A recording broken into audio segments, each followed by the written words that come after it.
Good morning, everybody. Today is Wonderland Book Club, and we have our special guest is Dr. Elaine Neal-Orr.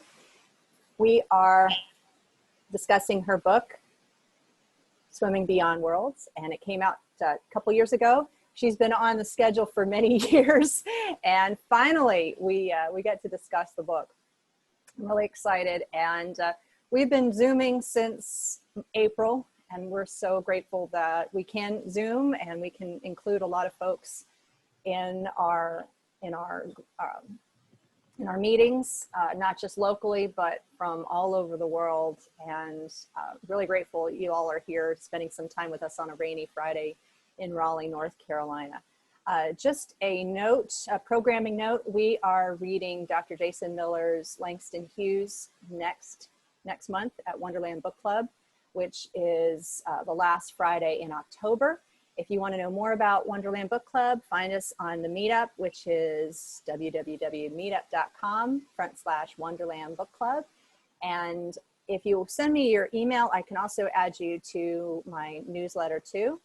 We're also promoting our meetings via Facebook, so you can find us there, and I'll make sure that you get on the list. So those are the three ways: Meetup, Facebook, and email that we know about the meetings. But the next one will be at the last Friday for Langston Hughes, and then we're going to have in mid-November we'll have our next book, and then in December we'll have our next book. So we have a whole schedule, and I will send that out during the meeting too. So thank you all so much. Let me introduce Elaine. She is a writer of fiction, memoir, and literary criticism. With stories set in Nigeria and the American South, she delves into themes of home, country, and spiritual longing. Swimming Between Worlds, her most recent book, is called by Charles Frazier, who is the author of Cold Mountain, and most recently of Arena. A perceptive and powerful story told with generosity and grace. Very, very nice. Her memoir, Gods of Noonday, which came out in 2003, was a top 20 BookSend selection and a nominee for the Old North State Award. She is associate editor of a collection of essays on international childhoods, Writing Out of Limbo, and the author of 2 scholarly books. In 2016, she was the Catherine Stripling Beyer Writer in Residence at Wesleyan College in Macon, Georgia. Elaine has published extensively in literary magazines, including the Missouri Review, and her short stories and short memoirs have won several Pushcart Prize nominations and competition prizes. She has been awarded grants from the National Endowment for the Humanities, the NC Arts Council, and the Virginia Center for the Creative Arts. Elaine was born in Nigeria to medical missionary parents and spent her growing up years in the savannas and rainforests of that country. Her family remained in Nigeria during its civil war. She says, coming to the US was a bit like going to Mars. She tells about her transition from moving from Nigeria to the American South after being born and raised in Nigeria by her missionary parents.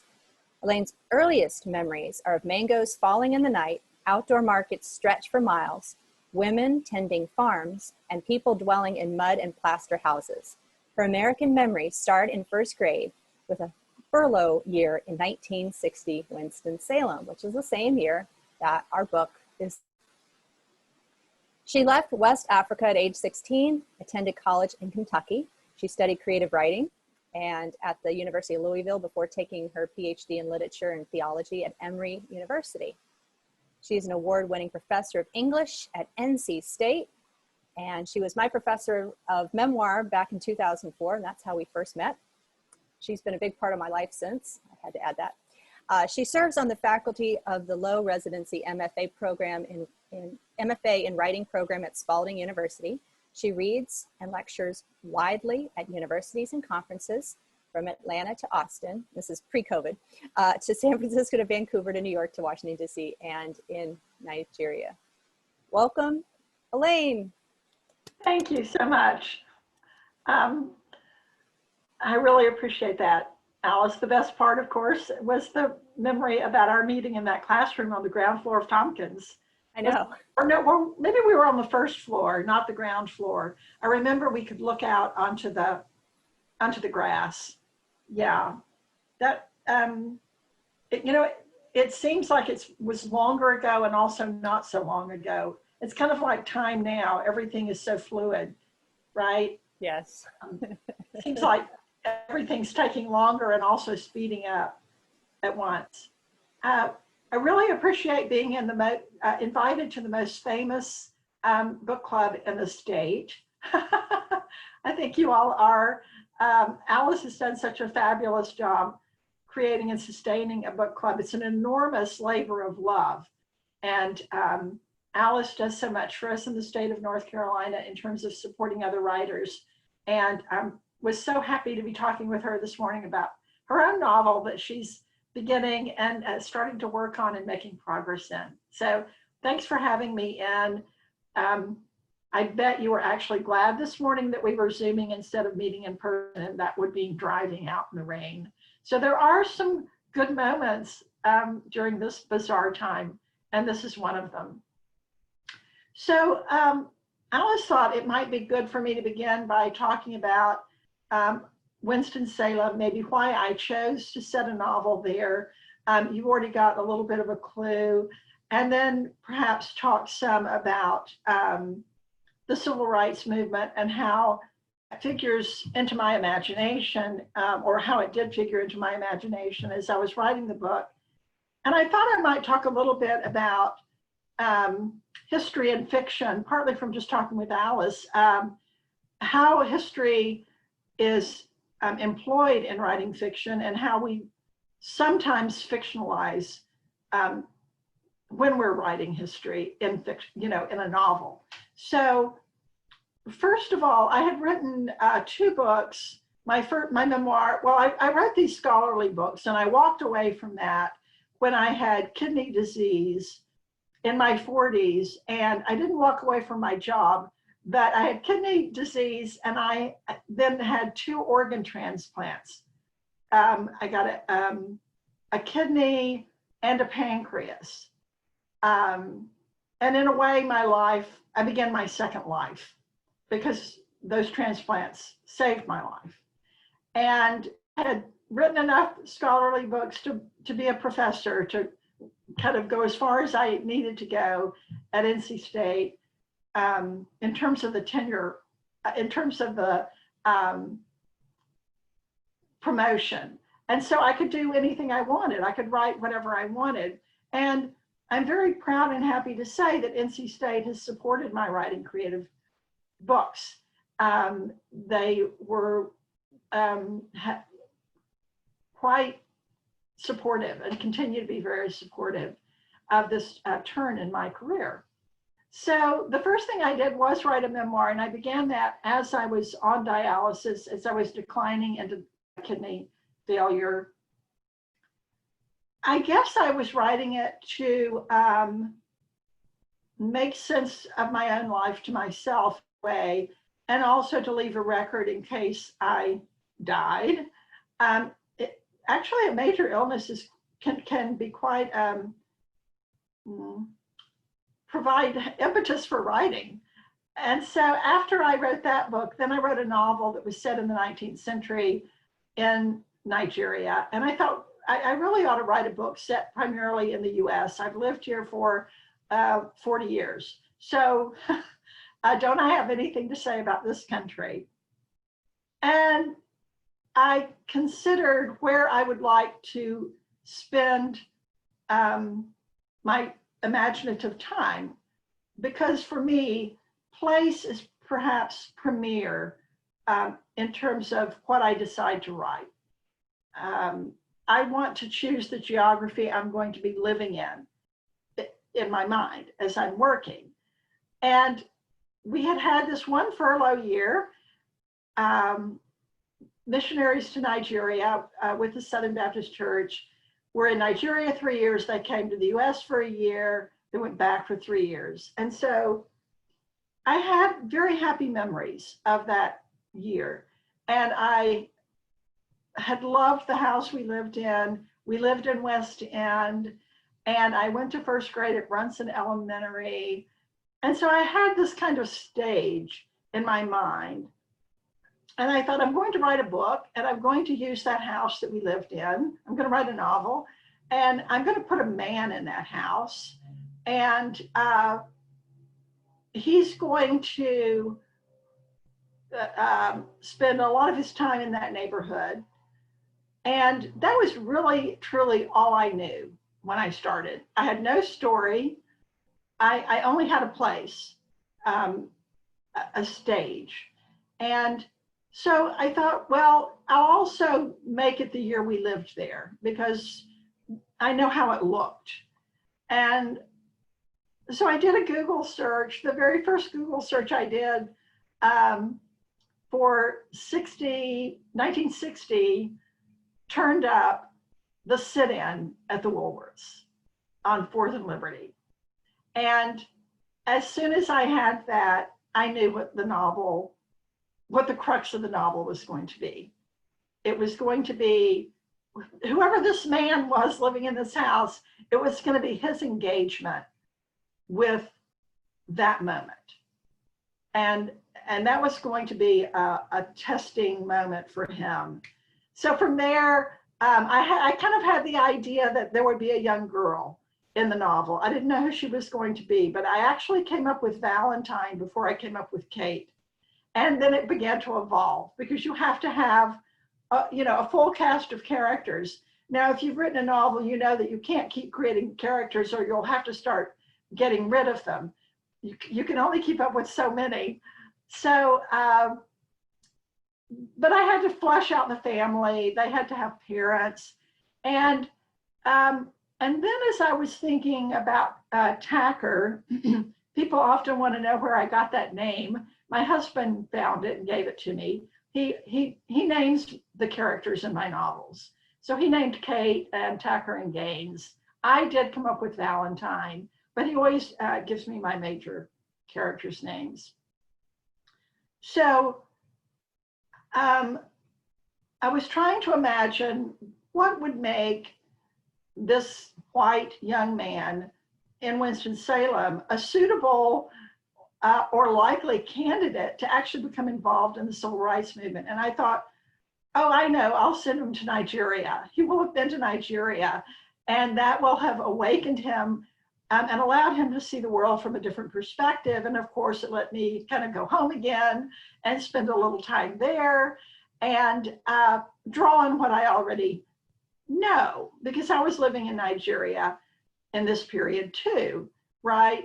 And on up through the 60s. So I'm working out of these two Souths, the American South and Southern Nigeria. So to get back then to that moment of discovery, when I did that initial Google search, of course, the sit-in that everyone knows about is the one in Greensboro, right? And that one happened 2 weeks before the sit-in in Winston-Salem. But and that they were happening all over the country. And the one in Greensboro was not the first one. There had been many more. What made that one distinctive was that it appeared on the nightly news, right? And what had happened just months before was that the nightly news had been expanded from 15 minutes to 30. And so there was time on the nightly news for these stories that might not have made it into the news a year earlier. So that story was on the news. Everyone remember at that point you could watch, was it 3 channels maybe? and there were those 4 men, and one of them was wearing a military uniform. And they were so clear-eyed and spoke so purposefully about what they were doing, and it was so rational, right? And I think that what made the sit-ins so powerful for Americans was that everyone knew where Woolworths was, right? Everyone had been into one. It was in everyone's town. It wasn't just something that was going on in the South or something that just existed in some region. And the other thing is that people were breaking bread together. So there was something kind of sacred about it, something everyone could recognize. If someone comes into your home, you offer them something to drink, right? Or you offer them a snack or a meal. And so I think it appealed to Americans in that way as well. So I began then to negotiate how I was going to keep these two worlds in my book, but I knew that Winston-Salem was going to be the primary setting. So as you're aware, having read the book, there are two kind of large, I think only two kind of large sections of the Nigeria story that are told as backstory, but in the present day of the novel, we're in Winston-Salem. And I did a lot of work to get all the street names correct, to go get a 1960 street map of Winston-Salem, so that if anything had changed, I wouldn't have the streets that were there in 1970 or 1950 if they weren't there in 1960, right? And so, so there was, a good deal of research to do, but I don't let my research keep me from writing. I'm an eager writer. I want to get into it. And so I was percolating along. I'm just going to tell this one story, and then, well, this actually moves us into kind of the historical fiction and the writing part. Then I want to come back. Well, we'll see. I don't want to take up too much time before we have questions, but so I'm writing along, and I'm so eager to stage this sit-in scene. I've created gains because after all, I have to have a significant African-American character to make this story work. And in fact, the novel begins almost with him in that dramatic scene when he gets beaten up in front of Tacker's father's store. So he comes into the story by page 30, I think. So I'm just very eager, though, to kind of leap ahead. I don't always write in order. I never outline. I kind of write organically and see where the story takes me. But I did kind of leap ahead and write this scene. And one thing that I learned through research, I was very lucky that Winston-Salem has a town historian, and he was willing to talk with me. He knows everything. And I name him in my acknowledgments. He's just a walking library. And he had gone to, oh, help me out here. I want to say Broughton High School. That's wrong. Renolda, right? Is that it? Reynolds High School in Winston-Salem. Can anybody help me here? Which one is it? It's Reynolds High School. It's Reynolds, thank you. Okay. There's also Renolda Road, so that gets me a little confused. He had gone to high school there a little later than Tacker, but only, he might have been in junior high when Tacker was in high school. And so he told me the story of what happened in the Woolworths. And so I kind of had the core of the story. Mary Dalton, who teaches at Wake Forest, had also created a video about it. But I also was able to track down someone who was actually there, who had gone to Wake Forest. He was white, and that sit-in really was organized by Winston-Salem State students and they invited some Wake Forest students to go with them. So I'm moving into the question of when there's an historical record, as a fiction writer, do you want to change it? Okay, or are you going to stick with what we know? What's the boundary, or what's the line between what's on the record and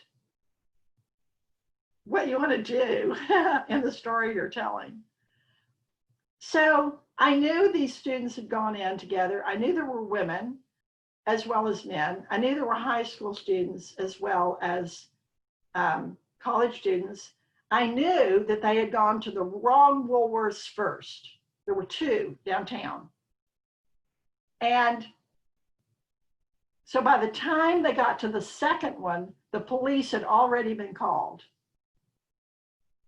And they didn't even sit down before the police entered, circled them, gave them 1 minute,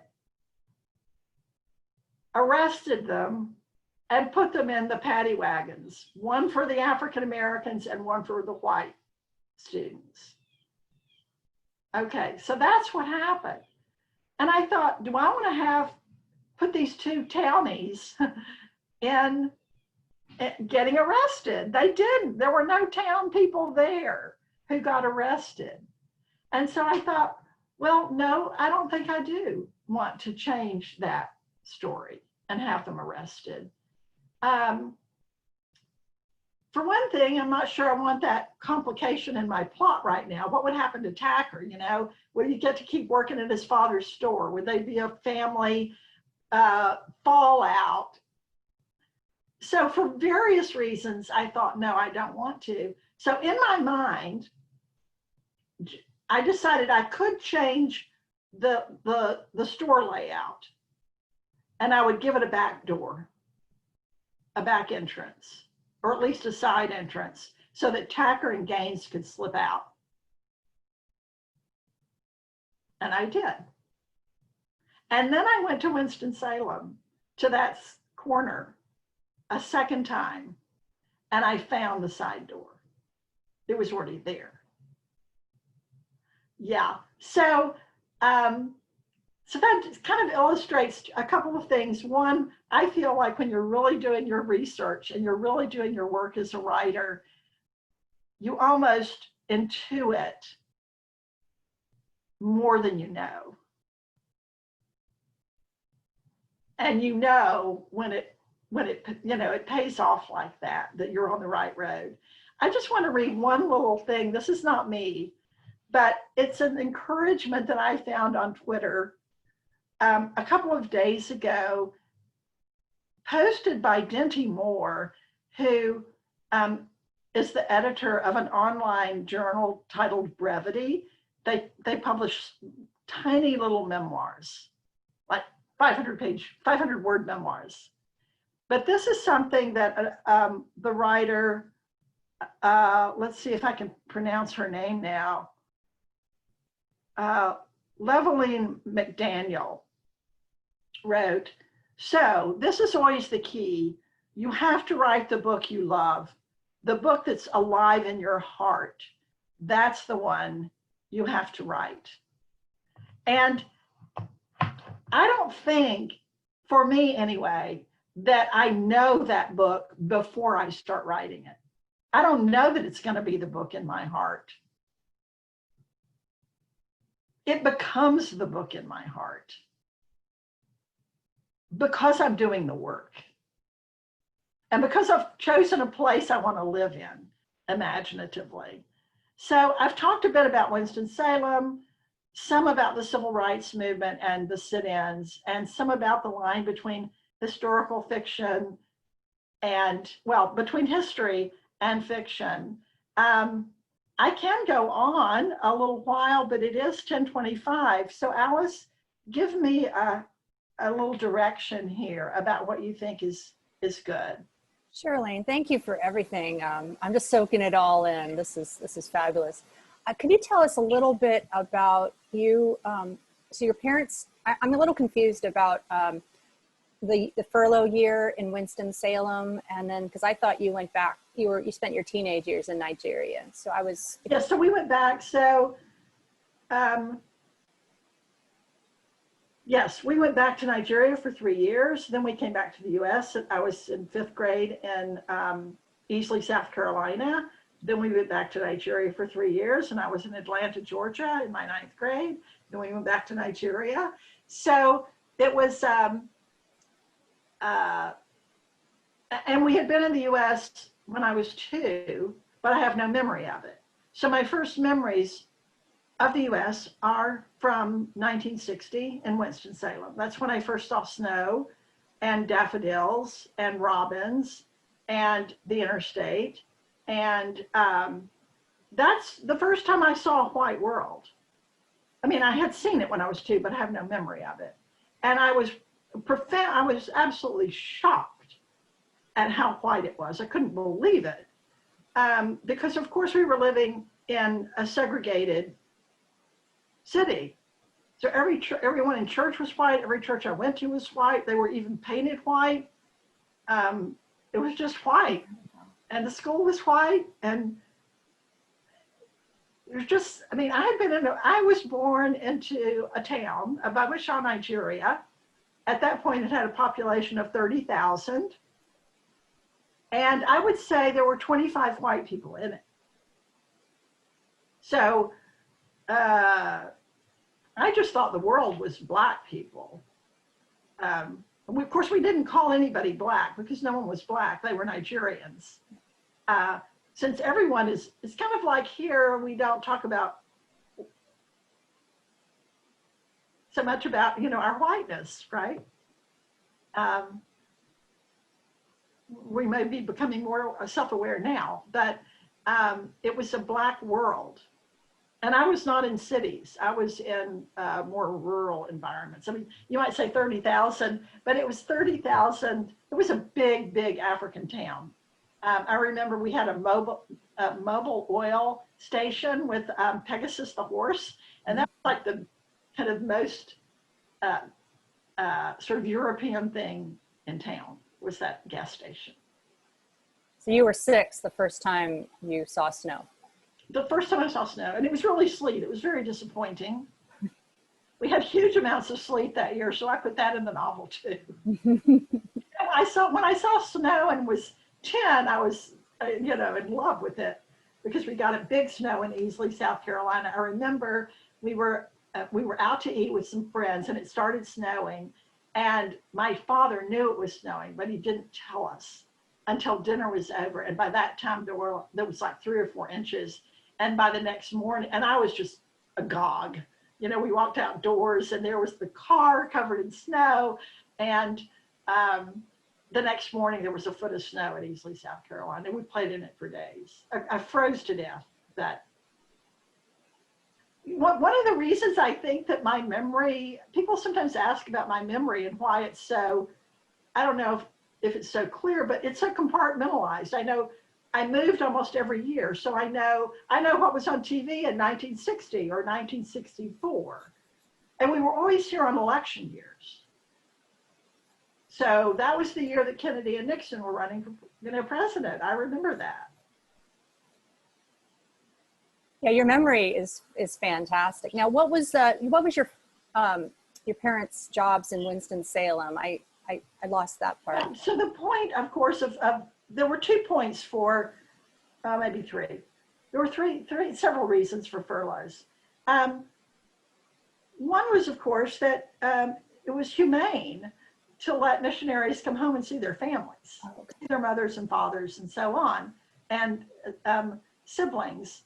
And we also had to restock. My dad had to get enough toilet paper for us to take back for the next 3 years. And we had to talk. You think you already have to worry about toilet paper? And my mother had to buy enough clothes. Of course, she made a lot of my clothes, but shoes especially. You had to kind of anticipate shoes for your children for the next 3 years and how they were going to grow. And then my parents, because they were with the Southern Baptist Mission, they never had to raise their own money. Some missionaries do. They come back to the US and they have to spend a year raising money to go back. But my parents were working with a large denomination. But they did go to churches and talk about their work.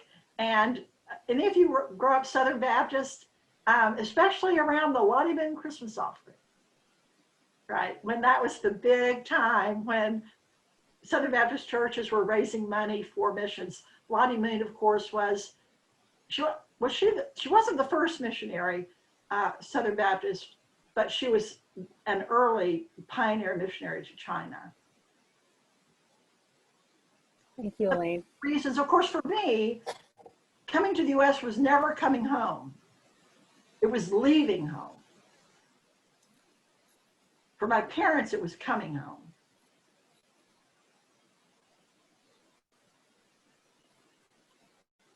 I think this would be a great time if we can do a group picture, because I think some people probably, I want to get everybody all bright-eyed and bushy-tailed. And then we'll go to the next segment, Elaine, for another, if there's any questions, and then we'll keep going, because I love your talking, you know, about the overall book. I could stand here transfixed. So we want more of that. So let's see, let's do everybody in a gallery. And we got everybody here. So big smiles, everybody.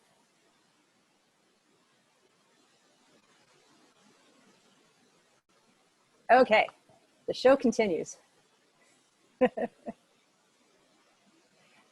Anybody have any questions while we're on a short break? There are several things in chat. Can I open chat, or do you open? Yeah, you can go. Yeah, it's all me, Elaine. It's all me doing a captain's log. Elaine, when you came to the United States for the first time, and that you remember, were you frightened to be in this country? And also, did you have a hard time being a teenager in the United States? Oh, Lord. Everyone has a hard time being a teenager, but if you're just coming in from Nigeria, as it's, you know, whether you're Nigerian or U.S. American, but I'll answer both of those questions. We have a picture of my family. I wish I had thought to have it with me, but I couldn't have anticipated this moment. Deboarding, probably in Greenville, South Carolina, that fall of 1960. And my parents look like movie stars. They are dressed to the nines. I mean, they are gorgeous. My sister and I look haunted. What have we gotten into? Where are we? And so it kind of shows that disparity between parents coming home and children disoriented, right? Of course, we were also probably jet lagged, but at that period, we did not fly from Nigeria to the US. We always took a little European tour. And so we had been somewhere in Europe before we made that flight to Greenville. I don't think I was afraid. I think I was often, that year, there was a kind of peculiar advantage that we had that year, Paget. My mother's sister was a missionary to China and then Hong Kong. And she was married to a medical doctor. And we had 3 cousins. And they came to the US every 5 years, which meant we almost never saw them. But that year we converged. And we all lived in that house on Weston Boulevard that I give to Tacker, that big old 4 square. And so I had these other odd people to live with, these other strangers in a strange land, who to me, of course, were not strangers. I mean, I had never met them before, but they were MKs, which is missionary kids. So I think that softened things a bit. And of course, in first grade, you're not yet a teenager. People are still nice. Yeah. And it was also new. It was also new to me. And I was just soaking it in. Now, 9th grade in Georgia, Atlanta, Decatur, I ended up having a pretty good year, but that was startling because, suddenly there are cheerleaders and they're popular people. And I didn't have the right clothes. I had cotton dresses, homemade. And you were supposed to have these outfits and weegens and, I don't know, villager shirt, blouses, and Paget, because you're my age. And so, right, we couldn't afford any of that. and this sounds small, and it kind of is in the big picture. I just for a moment want to go back to Winston-Salem. One of the reasons I was so eager to delve deep into that sit-in Winston-Salem and really go into that history and write a novel about it was because I had lived such an innocent white life in Winston-Salem that year. Free of trouble, no difficulty, every need met, you know. And one of the most startling things, though, about coming to the US was discovering that I had an extended family and they thought they had a claim on me. And I didn't warm to them quickly. Thank you, Elaine. We have some questions in the chat. Our first question is from Alice Irby, and she asks, your family moved, did furloughs in different cities, so Winston-Salem and then Easley, South Carolina. Was that because you had family in those towns? I think they were avoiding family. Oh. Not entirely, but that's a question that my sister and I have often debated among ourselves. Actually, the year that we were in Winston-Salem, my father did work at Baptist Hospital. I don't know that he was paid, but I think he was actually an administrator, a hospital administrator. And I think that he was gaining further experience. So I think that was part of why they went there. And then we did have family. My mother had a sister in Easley, and there was a free house in Georgia, a missionary house. And so, and it's more complicated than that. My sister had come to the US, she was finishing high school in Georgia, but some missionaries did buy a small house and they would rent it out while they were gone, and then they would come every year and stay in the same place, but we did not. So we were quite itinerant. Thank you. And Mike Boyd has a question. You had experiences with Nigerians.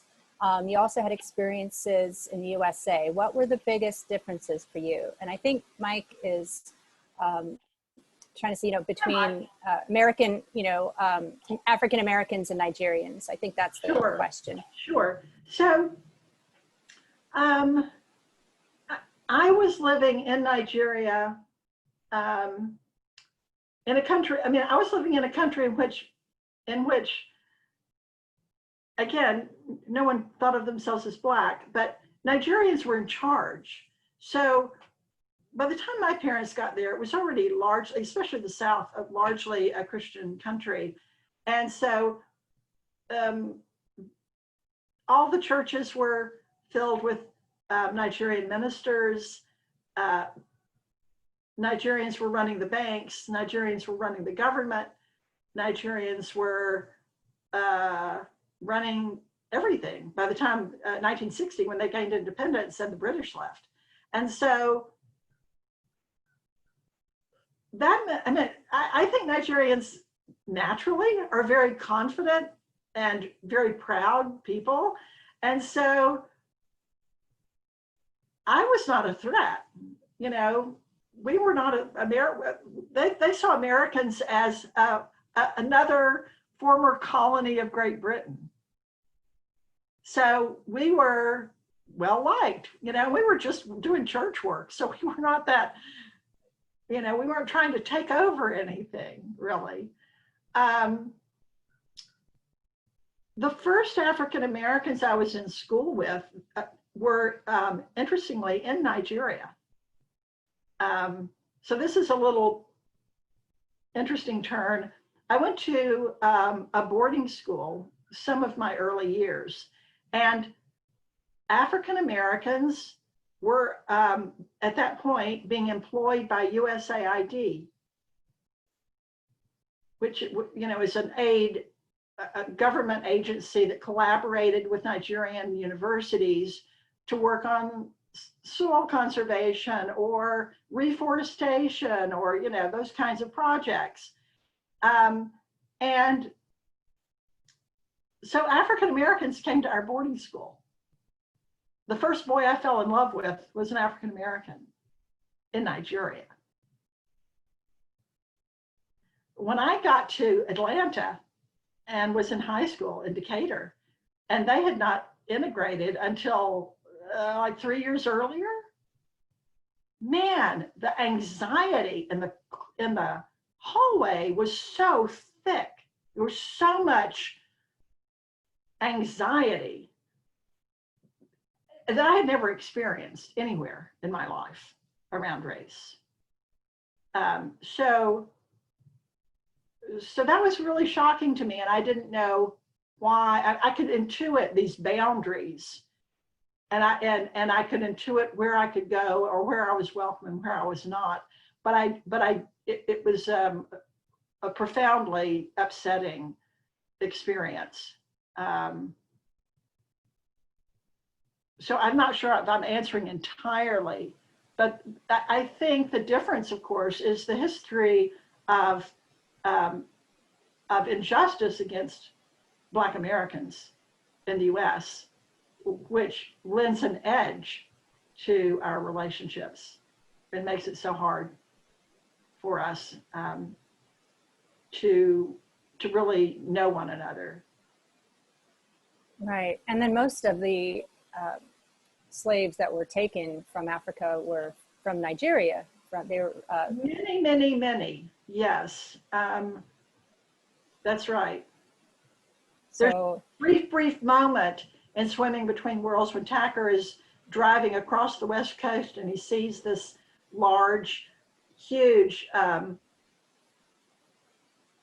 edifice, and it's Elmira Castle.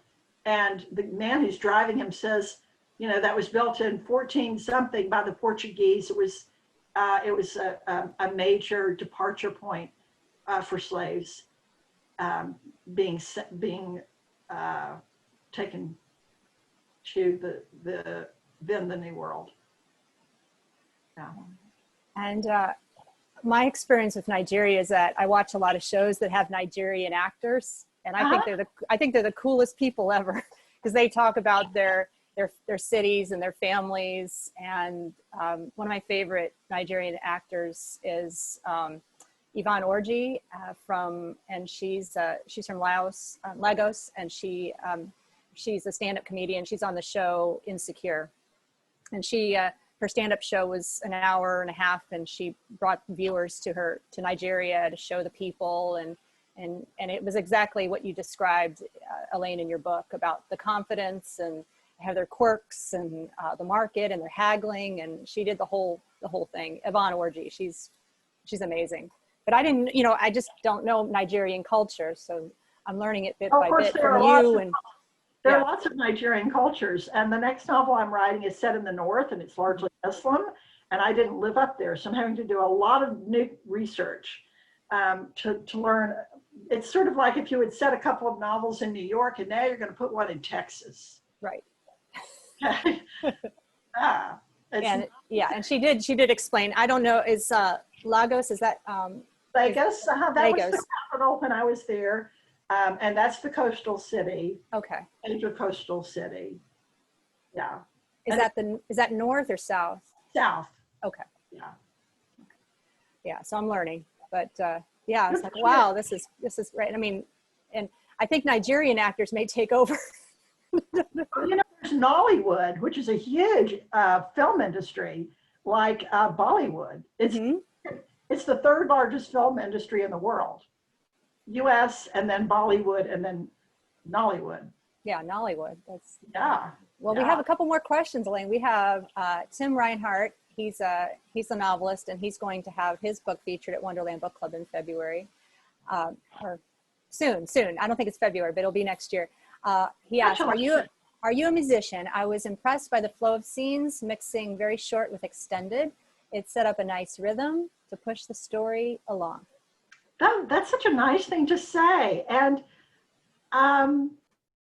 so Timothy, I did take piano for 12 or 14 years. And guess where I started? In Winston-Salem with Miss Mary on Summit Street. I do think there's something about taking piano for 12 or 14 years that gets it into your, I don't know, it's certainly into your brain, into your body. And one of the things that, since I'm kind of a late bloomer, I started my creative writing life in my 40s. I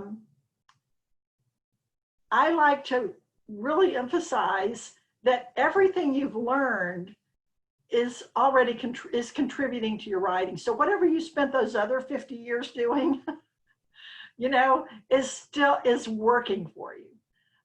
Whether you learn to sew and were a fabulous seamstress, or you learned to play the piano, or you learned to cook, whatever you did, whatever your tool sets were, they're going to come into play. And if you were lucky enough to memorize scripture, especially the Psalms or Isaiah, you're getting a kind of musicality. It only works with the King James Version. I'm not saying that's the best version, but if you want the music, that's where it is. So, yeah, so I appreciate that question. And thank you for those lovely things you said about the writing. Yeah, Tim's great. He's a good friend. Another good friend is Phil and Joy, and they ask, as missionaries, how separated or different was your life from the Nigerian people? Okay, so I would say it was largely different from, I don't know if I would say average Nigerians, from the Nigerians who lived around us. It was quite different. We lived on a compound, which I guess you might kind of compare to a military compound. Of course, we didn't have any military equipment. We had a hospital and a seminary. And it was, however, porous. So Nigerians could walk across it, right? So the woman who was selling ground nuts could walk into our yard, or a woman selling chickens could come into our yard at any time and want to sell me some ground nuts or sell my mother some chickens. And we were set down in the middle of town, and so we heard all the sounds of town all around us. And one of the things I kind of theorize in my novel is that, you know, this American mission was trying to kind of create this separate space, but that it was very ineffective in terms of the children, because Nigeria was coming to us from all sides, especially Yoruba culture where I grew up. And of course we went to Yoruba churches, and we went into town all the time. Nevertheless, my standard of living was much elevated over the average person who lived in Abomishal when I was growing up. There's exceptions, of course, always. Again, all the politicians were Nigerians. There were wealthy Nigerians. There were people who made a lot more money than my parents, the elite of Nigeria. But in terms of the average Nigerian, we lived in bungalows that were made of concrete, and very much like a 3 or 4 bedroom bungalow in Five Points with a big front porch. We had guava trees in the yard, not magnolias. So, you know, by the way, let me tell you this. I was writing this novel with Tacker, who I thought I had completely invented. And my mother was 94, and she was really declining. But every time I visited her, she wanted to know about my writing. She always asked, how's your writing? What's going on with your writing? And so at some point, as things were really coming into focus, and I really kind of thought I had my plot with Tacker, I told her about it. And I said, so, you know, he goes over there with this, I was going to first have him go with, I don't know if it was a MacArthur grant, I don't know, but I decided not to use anything real. And I just made up the McClintock Foundation. So I'm having him go over, and this is what happens. And he kind of goes native, and he criticizes, or he doesn't want to stay in the housing facility that's been provided for, for white people and the Israelis, and he starts living with Nigerians and so on and so forth. And eventually he gets kicked out, and he even gets put in a no, I didn't know about the straitjacket yet. And he gets sacked and sent back to the US. And my mother was already having a little dementia. And she said, "Oh, that happened." And I said, "Really?" Like, "No, I'm telling you my story, Mom." And she said, "No, that happened." A young missionary came to Nigeria in 58 or 59, and he criticized the missionaries for practicing apartheid and living separately from Nigerians, and for not living in town and living like Nigerians and communing with them. And he got sacked and put in a straitjacket and sent to the US. That's where I got the straitjacket. That's amazing, Elaine. That's just what you were saying before, how the real stuff is, you start the story and then the real stuff comes through because it's there. I had it's heard there. that. You into it, like the side But door I in Woolworths. was like 4 when that happened. I don't, Amazing. knows. Somehow I knew it. Yeah. Who Bernie Brown asks, when did you come to the US? I thought was it in the 80s, Elaine? Oh no, it was sooner than that. I was 16. Mhm. Yeah, so it was the early 70s. Okay. After the Civil War. Which leads into our next question. Alice Irby asked if you could talk a little bit about the Civil War. I can. So the war was very largely between the East and the North, and we lived in the West. I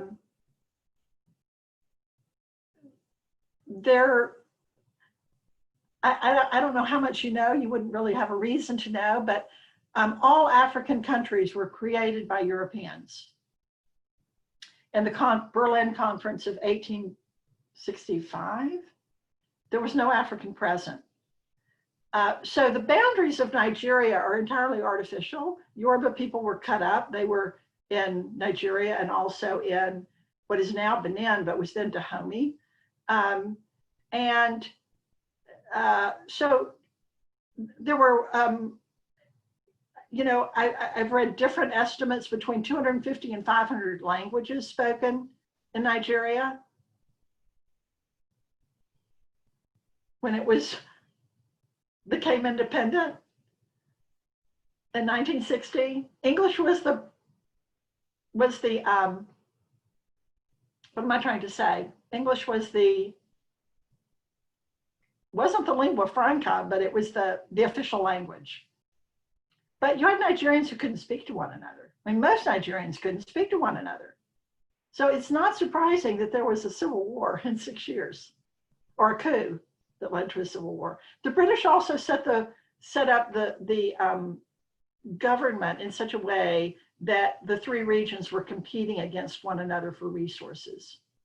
And then also, and this is huge, oil was discovered. And that was played a very powerful role in the Civil War.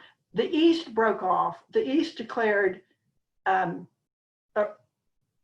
seceded from the Federation of Nigeria. They had the oil. If they hadn't had the oil, I don't think Nigeria would have cared. But Nigeria cared because they had oil. So they weren't going to let them go. It was a terrible war. Most of the people who died from starvation. When I was 14 and we were leaving Nigeria to go on furlough to Decatur, Georgia, we saw posters in Europe with emaciated babies in Nigeria, and it was really a major event that was being watched from a global perspective. Those were I'm trying to think where we saw those. because different European countries took different sides. The US supported Nigeria, not Biafra. Thank you, Elaine. Mhm. Let's talk about the book. Let's talk about the book. I want to say again, I totally was immersed into it. I was studying it for my own edification. I love how there was not any point, Elaine, where I had to go back because I didn't understand anything. You filled in anything, you know, you were so clear, but complex. And that's how great your writing is, because there was never anything like, oh, I don't understand where that person is, or I don't understand that, you know, who that pronoun belonged to, you know, those kind of things. And never, I mean, it sounds basic, but I mean, it was so clear because you had you must have had, I don't know how you do your plot, but I could imagine this butcher block paper of miles of trying to figure all these things. I don't put anything up on the wall. Yeah, so it was very, very clear. And that's one of my, you know, the logic piece of my brain was like, oh, she's just firing on all cylinders. This is awesome, because it's a complex, I mean, it's a novel. It's, you know, has plot. It's complex. So my question to you is, it's in third person limited. We have Kate, and then we have Tacker. We do not have Gaines, and my question was, I wanted to know why he was not a third person character. So that's one part of my question. The other part of the question is that in Kate's point of view, there's more italics of internal thoughts versus Tacker. And so I wanted to know why, and also, do we need, when you use third person limited, do we even need italics for thoughts, because we're already in their thoughts? Yeah, that's a really good question. And thank you for bringing that up, because I'm doing some of that already in my next book. So maybe I should think about it. Because maybe the less of that you do, the closer in you get, right? Right. So let's see if I can start at the beginning. I made a choice not to give Gaines's point of view. I was not sure that was a boundary I should cross. And I think I might be even more reluctant if I were writing it now, right? And this era in which, as writers, we're really being called to think about what stories we can take up, what points of view we can narrate. So in my first novel, the one that I visited with you before, A Different Sun, I do give the point of view of a young Yoruba man. I feel like I know the sensibility of young Yoruba men, having grown up there, better than I know the sensibility of a Black American man in 1960. Yeah, I don't think I really have access to that. I don't think we're limited by what we know to begin with. And I like Virginia Woolf's sentence that I'm sure I'm bungling in some way, but something like, literature is a free country, let us trespass freely. But I just thought, Elaine, you don't really know the terrain of that man's mind. You really don't. You don't know what his experience was well enough. You don't even know the geography of it. I knew the geography of Jacob's in A Different Sun. I knew where he'd lived. I knew what he'd seen. So yeah, and I'm glad I made that choice. I'm glad I didn't try to narrate from Gaines's point of view. I try to give as much as I can of Gaines through dialogue, scene, lots of dialogue with him and Tacker, and what he does, his actions. What was your second question? And that makes sense because we're also, you know, we have to follow, we don't know where Gaines, it's a mystery too, because we don't know where he goes because we're not in his point of view, because he comes and he goes. And I didn't really think I had the insight to really try to know all of those things about him. Yeah. Thank you. The other question was using more italics for Kate versus the interiority of Kate versus the interiority. Yeah. It's interesting you point that out, and it makes me a little.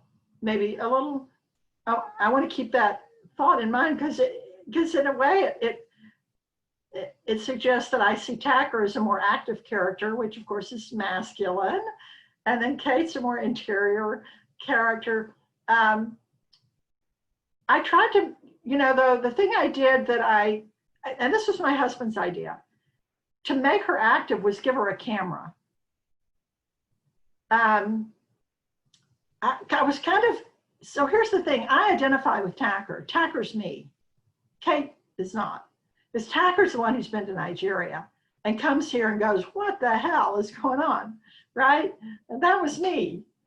And Kate is a well-to-do young white woman growing up in the US, and that was not me. I was the poor MK with the cotton dresses, feeling very marginalized when I got here. So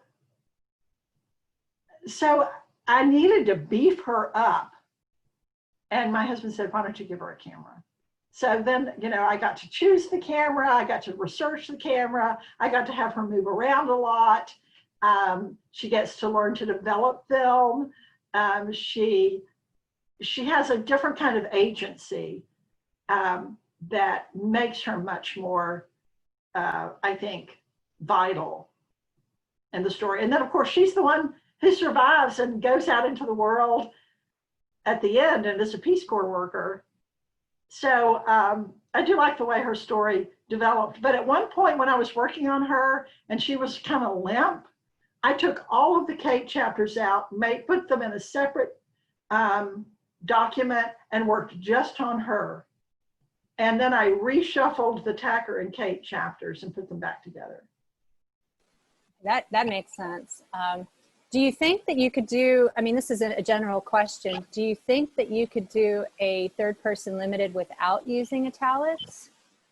Yeah, I'm going to really think about that. I want to take up your charge here because I'm trying to figure out why I do that. And you're right. I'm trying to get away from little phrases like she thought, right? Right. She's thinking, right? And you're already in your head, so why? Yeah, I was just, because I'm working on my book, and then one of my editor proofers, she said, she added all these italics when I didn't have it. And I was like, well, I said, that wasn't my decision. I wanted to have everything in my character's head without the italics.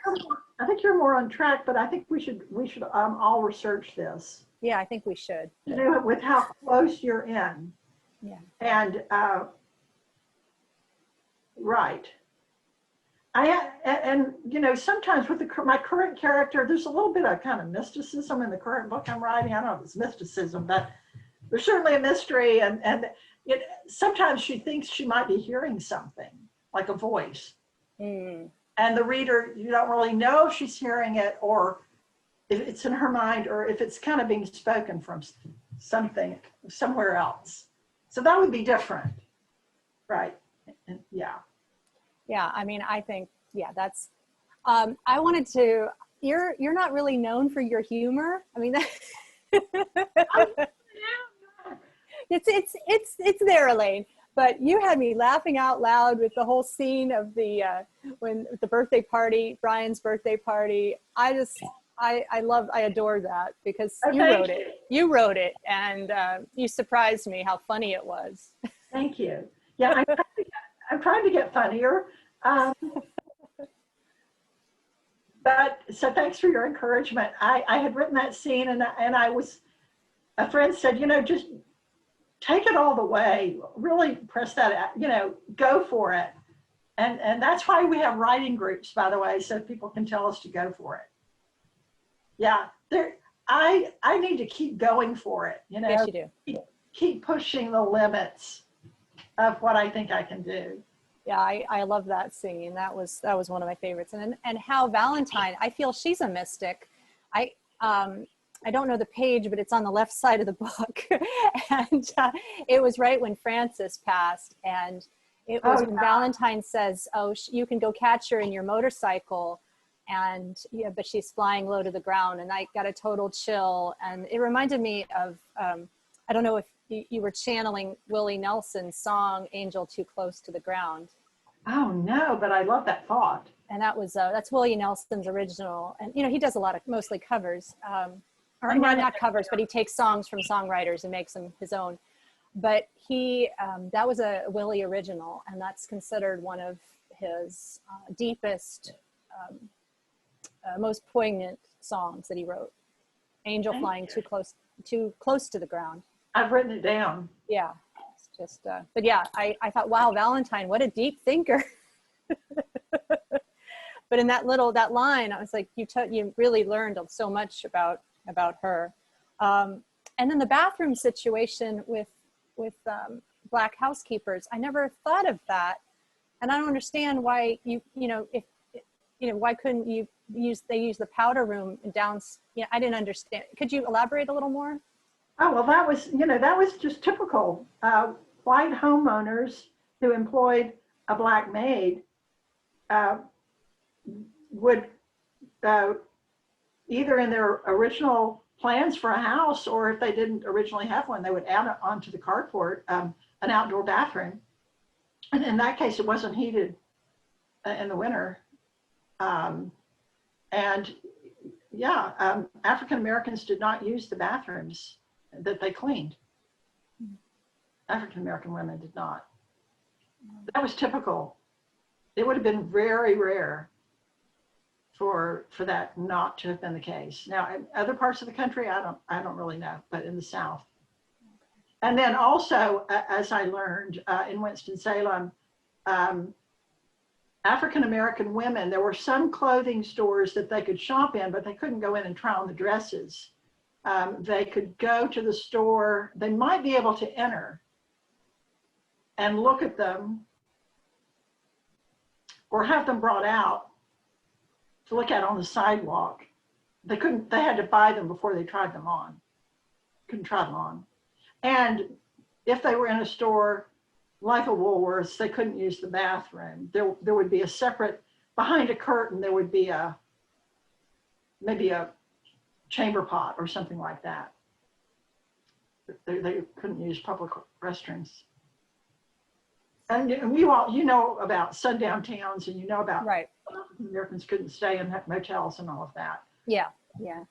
There's a show on HBO that's the Lovecraft Country. It's a pretty wild show, and Jordan Peele is one of the producers. And the first episode was the sundown towns and using a green book. And I love the show when it talks about racial relations in the South, and then it goes crazy. But it's set in Chicago, I believe. Yeah, it's set in Chicago, so they have, it's more integrated. I just wanted to go back over here to Alice. Is Alice still with us? She might have left. Yes. You, Alice, but there's Alice. Yeah. You had a friend. The man was a member of one tribe that was losing. That would have been the Igbos, and the woman was maybe from the Hausa or Yoruba, and they had to escape to save his life. Yeah. So Igbos in the East, in Biafra, were largely Christian. So that's not at all surprising. And a few missionary men with the Baptist Church stayed in the East and helped unload planes that came in the night to bring in food supplies. But Alice, I just wanted to be sure I'd gotten all the way through that question. Alice Osborne, I'm ready for you again if you have another. Oh yeah, sure. So I love that your husband's a photographer, is that correct? Well, he does photography as as his craft or art, I guess, but he's really a therapist. Okay. So he really helps me understand my characters. Like, what I'm always going to him to say, so this is what's happened. You know, this is where we are in the story. What would this character do? Or how would this character react, especially men?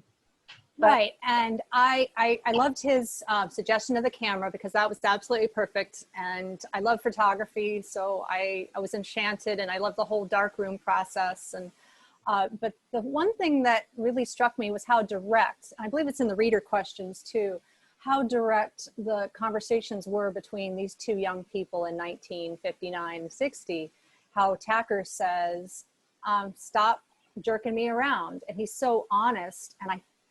And she's also honest too. They don't play games with each other. I mean, they avoid each other, and then they come back. They have these really hard, honest, vulnerable conversations. Could you talk a little bit about that? I mean, that was one of the most beautiful, scenes. Every time they got together, the sparks would fly, and with their direct conversation. yeah, I haven't been asked about that. Let's see. I thought that Tacker would be pretty direct that way, feeling like she was sort of playing with him, maybe.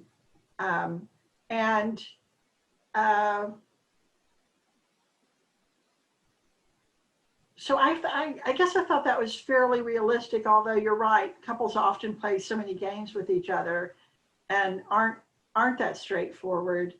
One of the threshold moments, I guess, occurs early when he ends up spending the night at her house, but not together, right? And I can't even remember what exactly takes him over there, honestly. But she has just found those letters in the saltines box, right? And learned about her father's infidelity. And this has pulled the ground out from under her, and he's there. And she confesses this to him. I mean, it's like a confession. She feels that such a thing should never have happened to her family, right? Her family was so sort of proud and good people and well-to-do, and and so I guess maybe it seemed reasonable to me that after that they were pretty close almost immediately. Some of the walls had fallen away after that happened, and so maybe that's what led me to allow them to have these fairly honest and open conversations.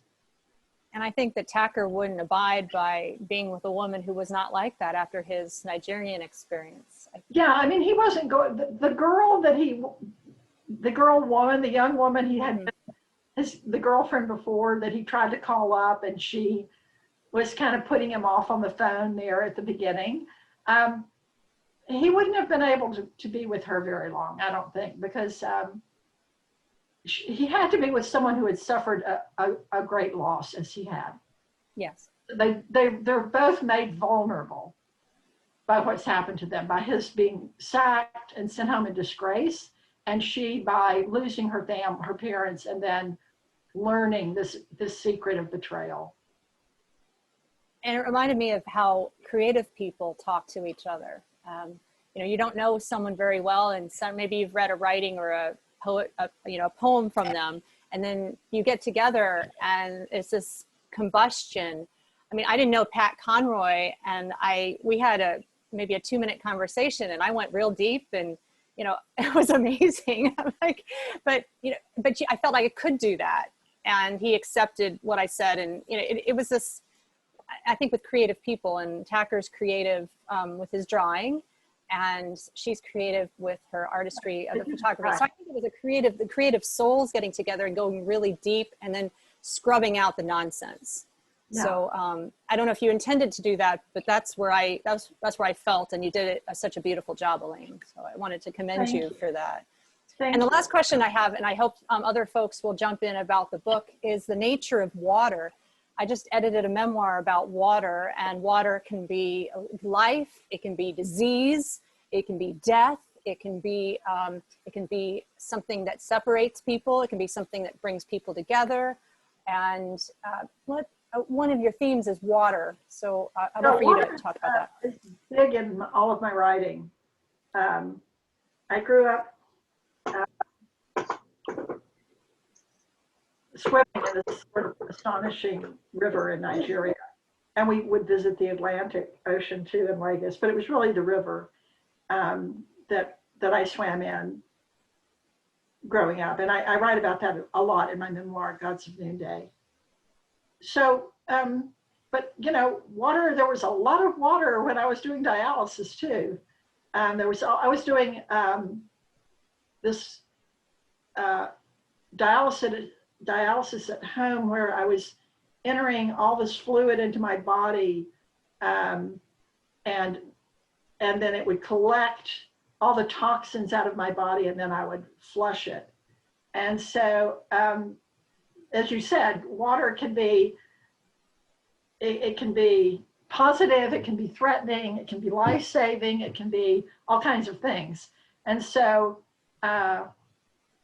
for some reason, as I've discovered, it plays a big role in all of my books. I'm thinking, though the next book, I don't think it's going to play nearly so large a role. But of course, in something we haven't talked about at all is in Swimming Between Worlds, there's this Austrian Yoruba goddess, priestess at the Ocean River.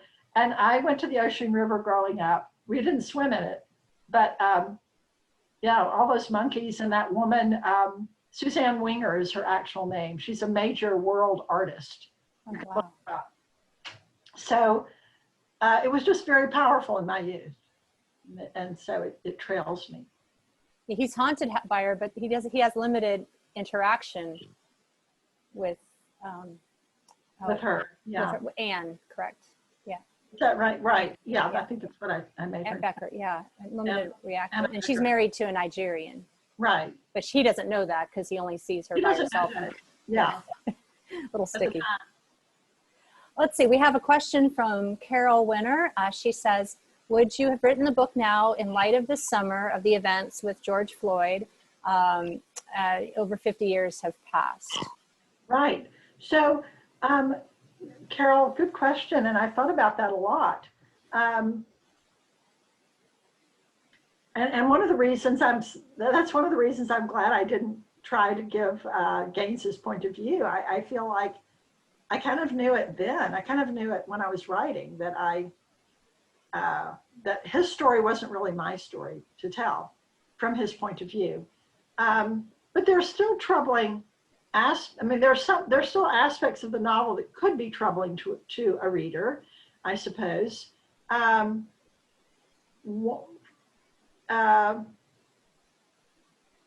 trying to think of one, for example. One reader asked me if Tacker was a white savior, which is I guess a trope that white writers are guilty of, telling stories about African Americans, or in which African Americans are vital or play a vital role, and then having a white character come along and save them, like Atticus Finch, say, in To Kill a Mockingbird, or to play that role. I didn't think of that at all when I was writing the novel.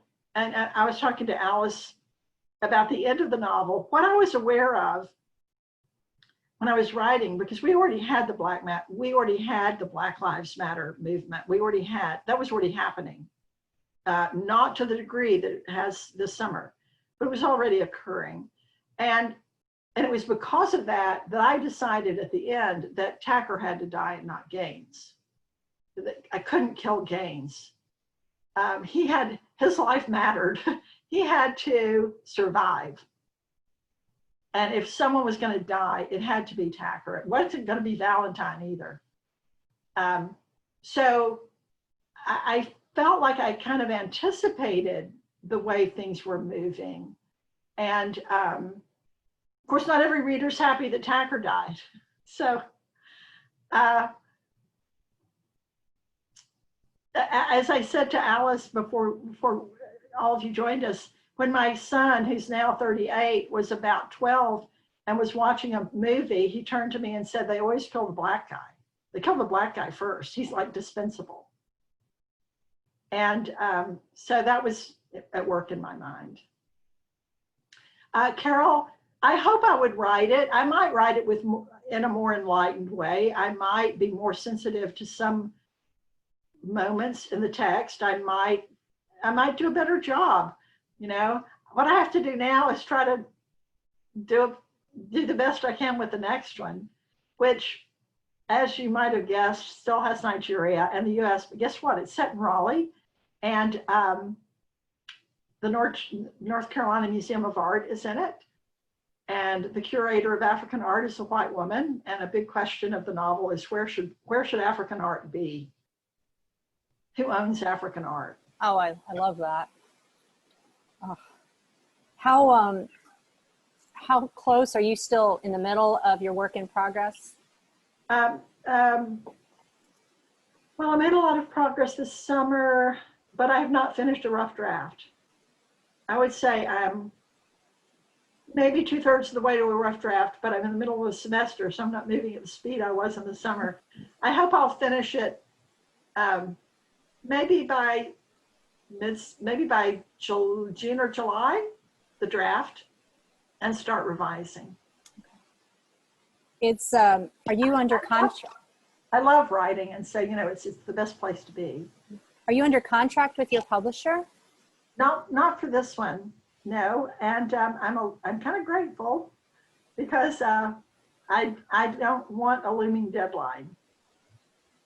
I have friends who have deadlines, and man, if I were living the life of I don't know, if I wasn't working teaching, it might be different. But I think I need a book to be in me for a while, to really ripen, and for me to learn enough. So I don't think I will ever be writing a book in a year. It seems too quick to me, but and then it takes away the joy when you spend all that time on your first book, and then it's a success, and then your publisher says, all right, churn it out, or we'll drop you.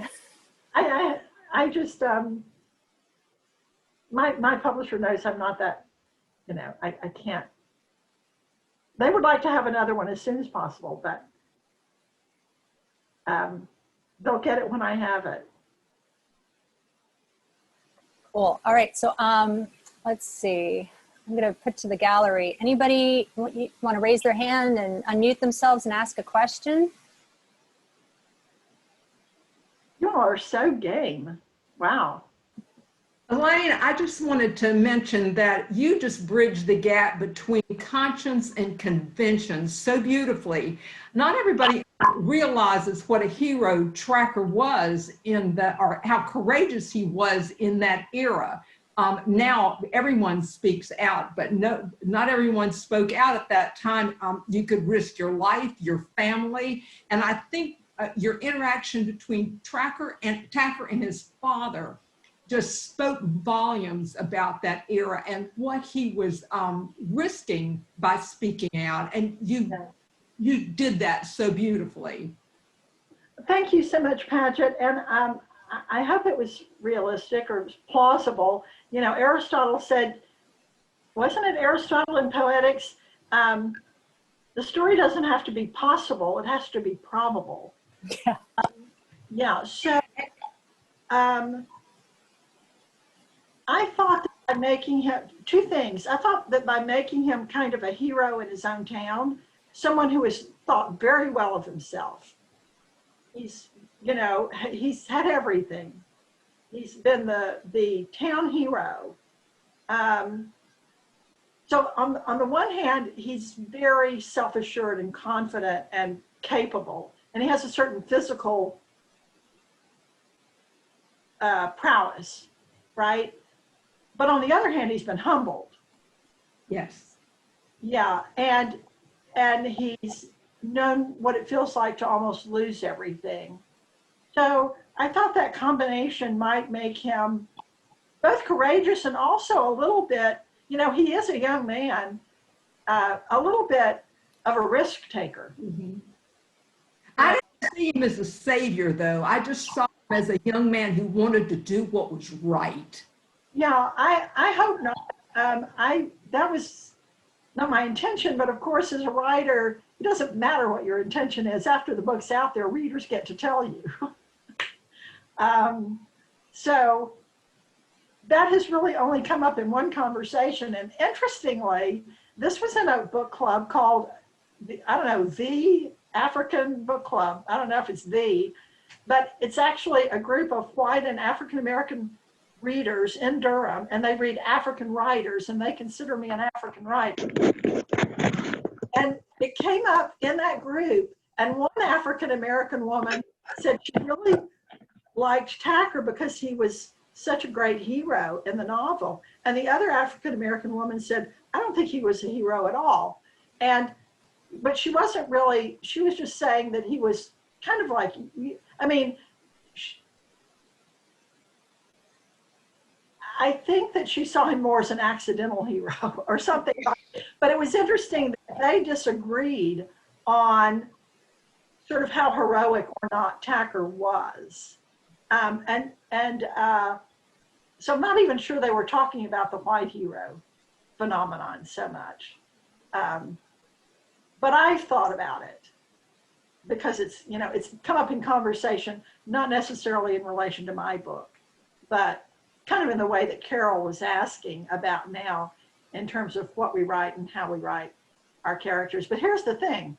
I've never lived in a world without the significant influence of African people or African American people. So I don't know how I'm going to write a novel without them. If I were Marilyn Robinson and I lived wherever she does in the Midwest, I might be able to write a novel without African Americans or Nigerians.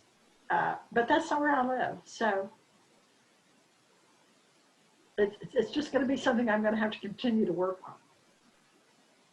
And the novel that I'm writing, it's not just a question of where does African art belong, but should the curator of African American art or African art in Raleigh in 2015 be white? Mm-hmm.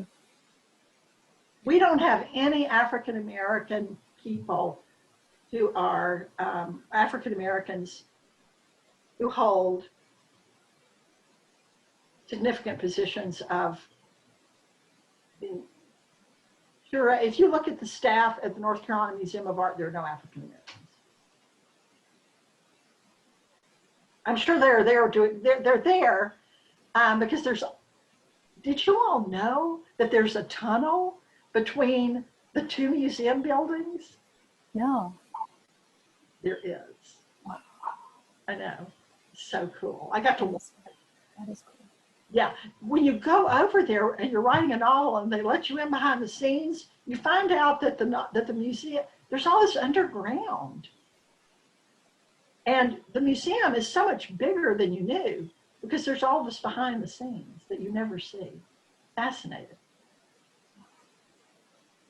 I can't wait. I can't wait for your next. We got to put you on the schedule for 2020 Yeah, right. 2024. Yeah, for 2023, 2024. I'll get it. I'll get you taken care of. Any other questions? You can go ahead. We're a smaller group now, so you can raise your hand and shout out a question. Cool. I had a question. Go ahead, Gerald. I just wondered what, if any, experiences you personally had of the civil rights movement itself, and did you draw on any of that to create any of your either backstory or experiences of any of your characters? So let's see. So the civil rights movement was primarily taking place in the 60s, and I was a bit young and also in Nigeria most of the time, except for that one year in Georgia. So in a way, what I knew as I was growing up, or what I experienced growing up about the civil rights movement, came to me slant, to kind of use Emily Dickinson's word about how sometimes things get to us. So I remember when I was 8 or 9, and we were living in the rainforest, and not in a Beaumont. We were living in a town called Eku, and another hospital where my parents were working. And one day at lunch, my parents were really distraught. What had happened was that a copy of Time magazine that showed white police officers hosing down young, with those huge hoses, young African American, even children, and also attacking them with dogs. That Time magazine had come onto the compound and was circulating among the nursing students. Anywhere you had Nigerians in the 50s, 60s, 70s, and I'm sure now, on a campus, they were radical. They were the ones who were raising the ruckus and knew what was going on. And so those students walked out of class. They demanded to have a meeting with the white missionaries, and confronted them over that magazine cover, and wanted my parents and the other missionaries to explain why their brothers and sisters in America were acting this way. And my parents tried to say, those are not our brothers and sisters. And the Nigerians said, yes, they are. So that's kind of how I learned about things, here in this country. And even though I was not, say, in watching an event or in the middle of a march, it left an indelible impression on my mind that there was this transatlantic conversation going on about something that had happened. I wouldn't have even known to call it the American South at that point in my life. And then when I got to Georgia, Martin Luther King had just been killed. And my sister, who was older than I, had gone to the funeral. And she told me about that. And then when I was in high school in Arkansas, and that's a whole other story, there was a lot of racial tension. And I was sitting in a car one day in the parking lot when a fight broke out between the white boys and the black boys. And from my perspective, the white boys had incited the fight, or had instigated the fight. And later I was interviewed by the principal about that fight, and I was supposed to be a witness to what had happened. So all of those apparently kind of small events were actually very pronounced and very vivid in my imagination. I think that the institution of racism as it exists in the United States was so clear to me because I didn't grow up with it. Alice, may I speak? I'm the other Alice. I lived through that time. I was involved in the sit-ins in Greensboro in 1960. And I was in Washington at the time with the LBJ administration at the time the civil rights legislation was passed. I think Greensboro may have been a very different place than Winston-Salem. I can't speak about Winston-Salem. But the Greensboro sit-ins were successful not just because they won the news, but because there had been a lot of groundwork laid for that well before the sit-ins. There were 5 colleges or universities in Greensboro, and there was a lot of conversation among faculty and students and townspeople at that time. So I got involved because I was the director of admissions at what was then the Women's College, which was Oh, yeah, which is a branch of the university. sure. And some of our students were involved with the A&T students. Sam Proctor was the president then. He and I became acquainted, and he helped me a lot later. But anyway, the students at A&T and the students at the Women's College were very much involved in a way, not socially in terms of dating, but they ran around together. A lot of the kids at A&T worked in the dining halls at the Women's College. So, and as I said, there were a lot of faculty and townspeople that had promoted integration for some years, going back to 1954 when the schools were integrated. So I think there were, to Paget's point, there were quite courageous people in Greensboro that spoke out, but they spoke out with a feeling that they could do that the environment was not all that punitive.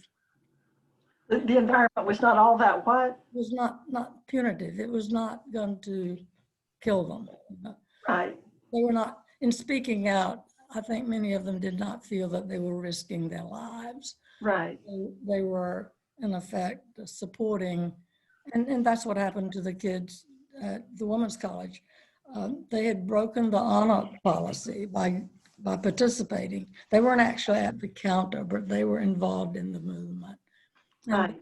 they had broken the honor policy. And so one of the deans there wanted them expelled. And to make a long story short, Gordon Blackwell, who was the chancellor then, chose not to expel them, to let them stay in school and to let one of them, who was a senior, graduate. But they did have to notify their parents, and they were what we call campused for a while. So I just wanted to throw that in, that was an important time, of course, but it was also a time of participation by all parties.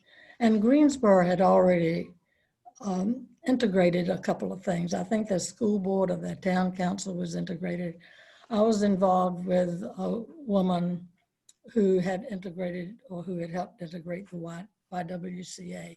So there were pockets of integration in Greensboro at the time. So I just wanted to tell that story because that's a somewhat different story than what perhaps Winston-Salem experienced.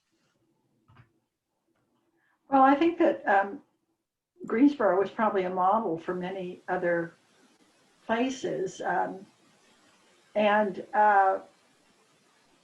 When I started investigating the story in Winston-Salem, some of the white people I talked with said, well, there really wasn't much of a story here because we had, this is Quaker, no, yeah, is that right? No. Who was in Salem? The Moravians. Moravians, right. And they were so sort of had such a different perspective and were so progressive.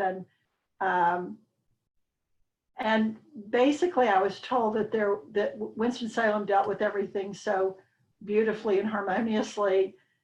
But when I talked with African Americans who were involved with it, they gave me a different story about some of the ways that some of the people I was able to talk to who were not at the sit-in, but they were involved in some of the politics at the time, that they had suffered for some of the things that they had done. And so, I mean, but it sounds like actually, Alice, to me, that there were a lot of parallels because it was the Winston-Salem State students who were the African Americans, right? They were the ones leading the way, and they had been preparing for a while.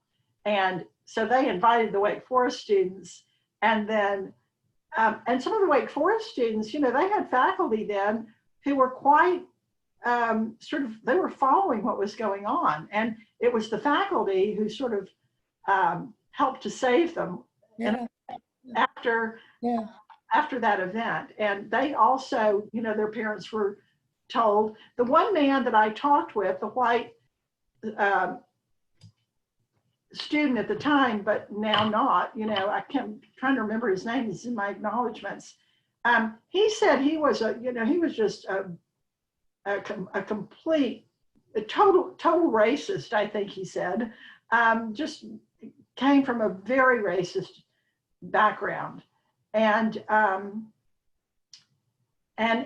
he actually thought it was going to be a prank, that doing the sit-in was going to, was kind of like seeing how many people you could get in a telephone booth. It was something like that.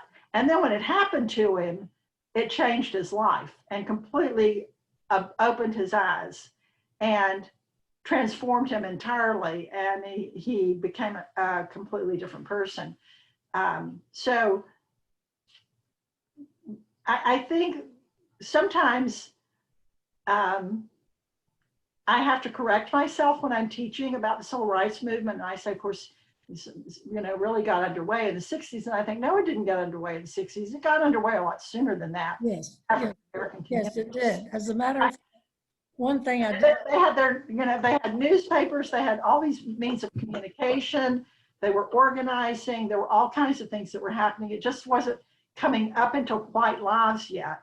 Yeah, well, the other thing I should have mentioned is that we had already admitted African-American women to the Women's College. As a matter of fact, as the director of, I think we did that in 1957 or 58. So there were a couple there when I became director of admissions. But one of the things I did was to go around to the black high schools in North Carolina trying to identify able, well-prepared young black women to come to the Women's College.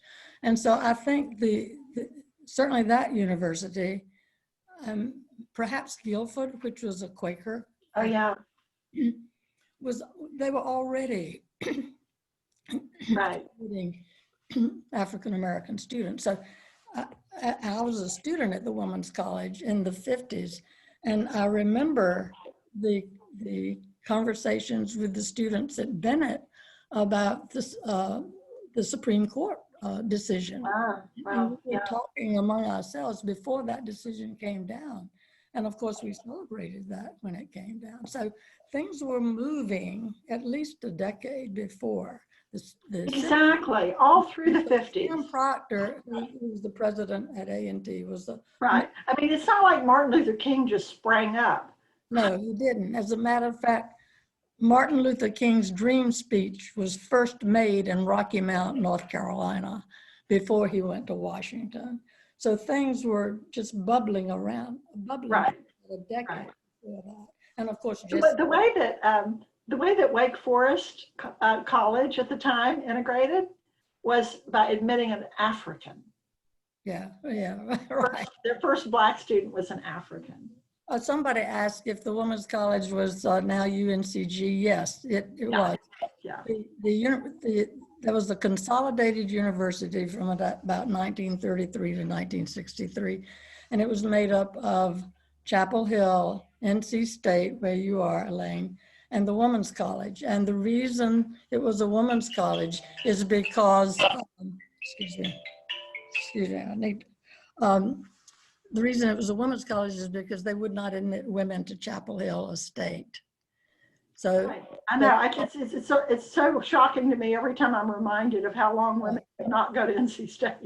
So women could go to Chapel Hill as juniors, and they could go to State as juniors, but very few went to State because State had no liberal. I don't think it had any writers then. It had no liberal arts school at all. It was all.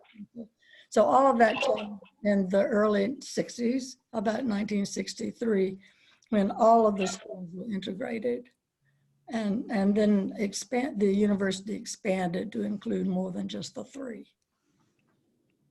Thank you so much. Anyone else? If I may? Yes. If I may, just for a moment, at the other extremity of the civil rights era, it did spread out over many years. I knew a man who was on the very first Freedom Ride. Oh, wow. Very first Freedom Ride was in 1947. Wow. Yeah. And it did not go into the deep South. They went as far south as Tennessee, North Carolina, and Virginia, but not deeper into the South. And he was arrested in Chapel Hill for violating the segregation ordinance in the state and spent 3 months on a North Carolina chain gang. And I went to East Carolina University when I was 17, when I graduated high school. That was in 1966. And I met the first 21 Black students ever admitted there, 20 in that year, and the first the year before. And they did not have an easy time of it. It was extraordinarily difficult for them. And let's see, the shootings at Jackson State and Orangeburg State were the same year as Kent State, and that was 1970. So it was a spread out, ongoing in many ways thing. We need to be careful about what we think of as civil rights and civil liberties. Some organizations are not what they appear to be. And I'm going to stop right there with that statement and just let people's imagination take over. But well, I'd be happy to hear more. I don't want to turn this into a contemporary point of controversy. Let me just say it that way. I'm going to stop right there. Well, I'll tell you what, if you go to my website, you can find my email if you want to tell me more. Thank you. And if you have a writers group, I might be interested in joining, but that's up to you. Thank you. Elaine, I have a question about the relationship between Tacker and Samuel and that the alleged homosexuality that the administrator imagined. And Tacker says that there's a closeness between boys. It's not homosexual, it's just how they were, different than in Western perceptions. And so, but I still felt that there was some feelings, deeper feelings and friendship between Tacker and Samuel. There was something else. But I was wondering about that. Well, one thing that, so certainly I'll start at the beginning. When I was growing up in Nigeria, observing the Nigerian world, what I saw among Nigerian men was a great deal of physical contact and affection, a lot of hand holding, a lot of, just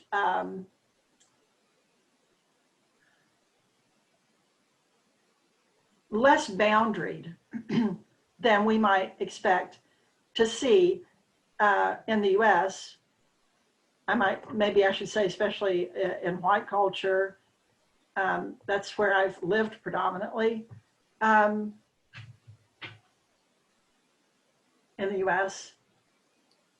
So another thing I would say is that there's just there's a great amount, there's just fluidity in the presence of Nigerian men, the way they move in the world, the way they carry themselves, their clothing. They wear these robes that just kind of flow. Of course, they also wear suits, right? And you have Nigerian businessmen, but if you look at the president of Nigeria today, you're going to probably see him in a traditional house robe. And so there's just, when I went back to Nigeria in 2003, having been gone for 20 years, I went with two of my colleagues from NC State, and we actually flew into Lagos, and then we got a flight over to Port Harcourt in the east, and drove up to Nsukka, where the University of Nigeria is, and where Chinua Achebe taught, and where Chimamanda Adichie grew up. And if you haven't read her, all of you, I hope you will read Chimamanda Adichie. And I remember sort of going up onto the second floor of the humanities building, and it had this open, airy aspect to it. Like there was a hall that went down the center of the building that was open to the elements, to the sky. And I walked over and I looked out across there was a large field, and I saw a Nigerian man walking across it in a traditional robe. And the thought in my mind was, that's a man. Like, that's what a man looks like. I haven't seen a man for 20 years. Because that's how I grew up. And of course, I grew up seeing my father too, who was very athletic and very much a white man. But it just, that's what went through my brain. I was very aware of it. Like, that's masculinity, that fluid kind of movement, and not the sort of rigid posture I see, especially among my white young male students. This very sort of, so it's very different. And so there's just this familiarity, gregariousness, closeness, and it happens, it can be kind of lost in translation when it comes to the US, right? So I would be very comfortable with any, with that kind of expression of physicality, but it might not translate for everyone. So I did mean to make them very close friends, and Tacker depends on Samuel, and Samuel seems to have this sixth sense almost in terms of Tacker.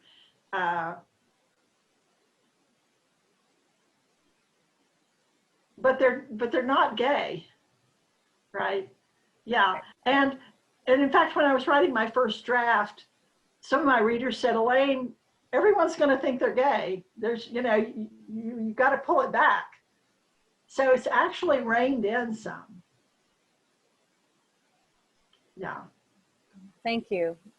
And my other question is about Kate's father, the question that he allowed himself to let go instead of fighting the riptide, which I believe at the end she accepted that he was fighting, and that strong men do drown, like what her aunt told her. Could you talk a little bit about that?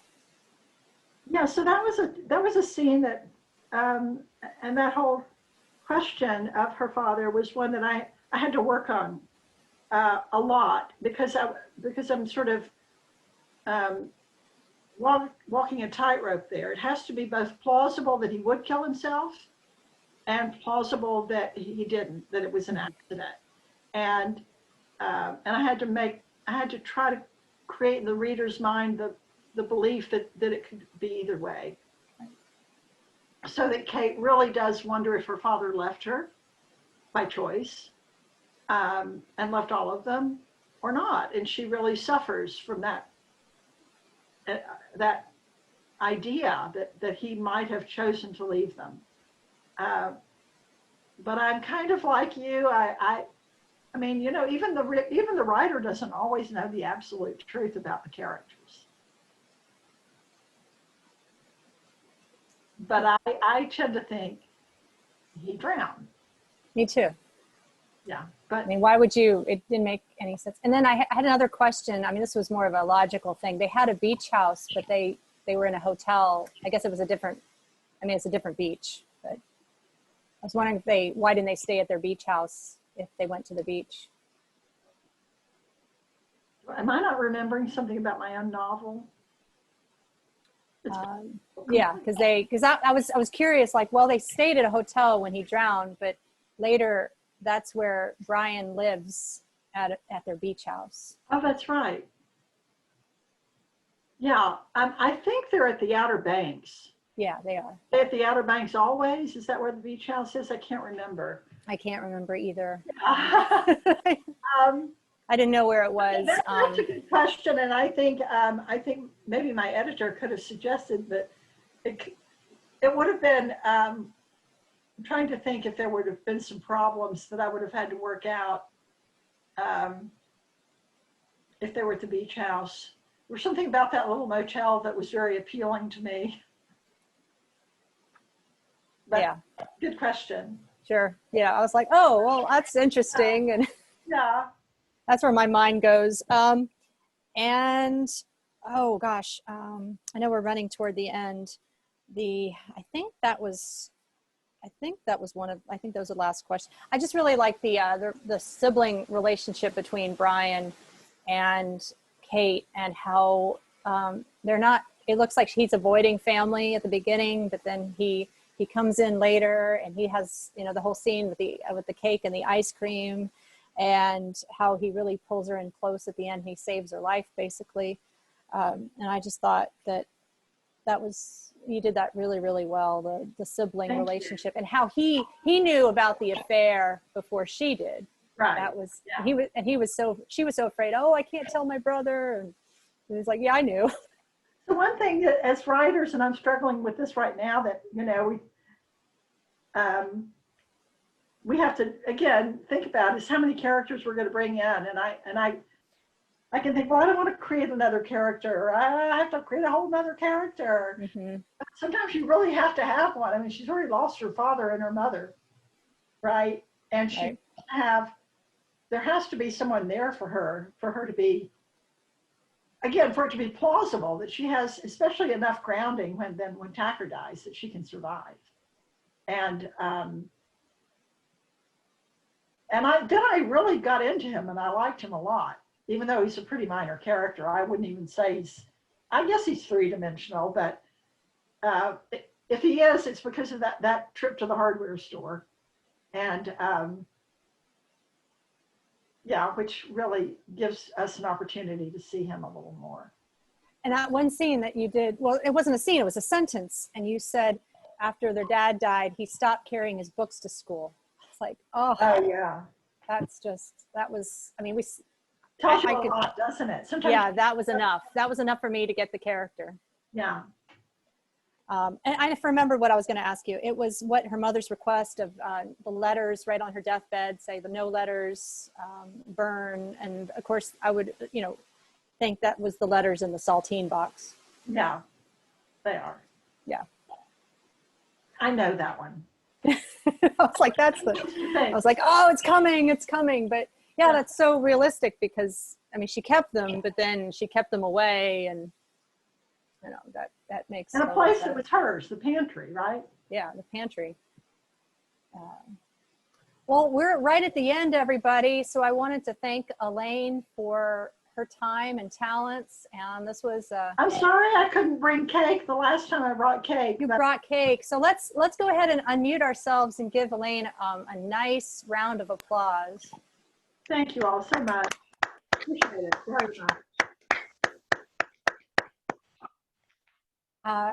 And my closing thoughts are thank you. This is just an amazing, awesome book. And I devoured it, and I'm going to study it. And it's just, I love your writing, Elaine. So I'm just so privileged that you came back, and I'm delighted to be here. And you all are a wonderful group to be with. I appreciate your reading it and talking with me for 2 hours. I mean, that's a real commitment. Thank you. Thank you all so much. Well, last thing, we've got Langston Hughes, Jason Miller. He was supposed to be our March speaker, and he also teaches at NC State. Colleague, yeah. And colleague, he was my professor for independent study of African American studies way back in 2006. And without Jason, I wouldn't have graduated because I needed the credits. So he really helped me, and he helped me with. That was one of my studies too, African American literature, and I learned so much from him about he's everything. So great. You're gonna he's love so him. great. He's so great. And so much. I know he's amazing, and he's an amazing poet too. So amazing person. So he's coming next month, which is Friday, October 30th. Please put that in your calendar. And then we have our other dates. I put that in the scroll. I put that way at the beginning. We've got November 13th is Joanna Evans. She's a member of Wonderland Book Club, and that is Sinai Unhinged. And we also have Friday, December 4th. We have Leslie Tall Manning. This is her 4th time at Wonderland. She's from New Bern, dear friend, and that's Knock on Wood. So please come back again and again. It's great to see everybody. And maybe in 2022, we'll be back at Quail Ridge. I don't know. But we're here together, and that's all good. Stay healthy, everyone. Yeah, stay healthy and mighty. Thanks, Elaine. Thanks, everybody. Bye. Bye.